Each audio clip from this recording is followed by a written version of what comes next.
On voit bien, suivant les commerces, c'est plus dur et plus compliqué au niveau du vêtement, c'est un peu moins compliqué dans d'autres secteurs.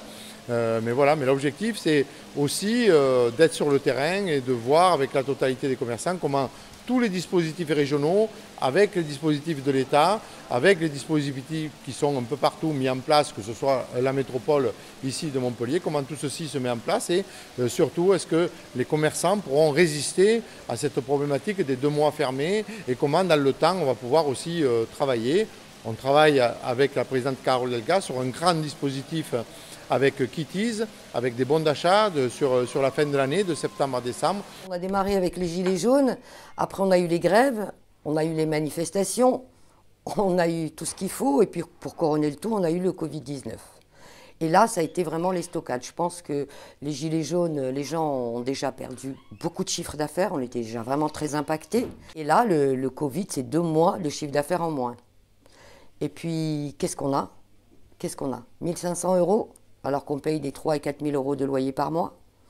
On a un petit peu de la région, un petit peu de la métropole, mais pour moi c'est un verre dans la mer, hein. Ça va nous servir à rien du tout. Les aides, mais qui a parlé d'aide? Les aides, mais non, on n'a pas d'aide. Le commerçant, c'est un sous-citoyen qui touche rien, quoi. En fait, on vous propose des aides, il y a tellement de cases que vous rentrez dans aucun critère, en fait. Donc à partir de là, non, aide-toi, le ciel t'aidera. Ça nous a forcément tous impactés. On n'a pas de chiffre d'affaires pendant 2 mois, beaucoup de charges qui tombent. Même si on reporte nos charges, ça n'empêche pas qu'à un moment ou à un autre, il faut les sortir, il faut les payer. Donc oui, c'est assez compliqué. Oui. On attend déjà de la sécurité avec le préfet et on attend un petit peu de la gratuité de parking pour faire revenir les gens. Ça, c'est très cher et les gens, là, maintenant, dans la situation actuelle, ils n'ont pas envie de dépenser de l'argent pour les parkings. Le manque à gagner, il est très important. Parce que ces 2 mois qui étaient plutôt bons, hein, avril-mai, mars, avril-mai, c'est là où les gens ressortent. Il y a les vacances scolaires. Normalement, on a eu pas mal de touristes aussi. Ici, l'impact, il est très important quand même. Il y a des rideaux fermés déjà. Ils n'ont pas attendu, hein, ils ont baissé les bras. Et alors là, quand ils ont vu samedi les gilets jaunes, ils sont devenus fous. Même si ça a été maîtrisé, c'était pas... Ils sont devenus fous.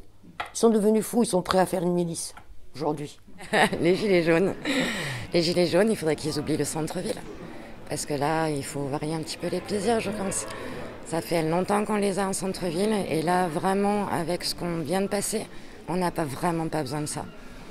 Moi, je dis que les commerçants, c'est la fourmilière de la société. C'est eux qui payent plein pot, c'est eux qui embauchent, c'est eux qui font tout. Aujourd'hui, si on tue la fourmilière, on tue la base économique de notre pays. Et ça, c'est dramatique. C'est dramatique. Ce sont des familles entières qui vont se retrouver à la rue. Vous savez qu'ils n'ont ni chômage, ni aide, ni rien. Ils vont se retrouver au RSA. Ils vont devoir vendre leur maison, leur commerce, ils vont le perdre, les enfants, les écoles. Mais c'est catastrophique. C'est la misère noire, quoi. On est tous inquiets, quelle que soit la personne que vous interviewez, même le retraité est inquiet. Maintenant, je crois que ce qu'il faut, c'est, au lieu de se concentrer sur le problème, il faut se concentrer sur la solution.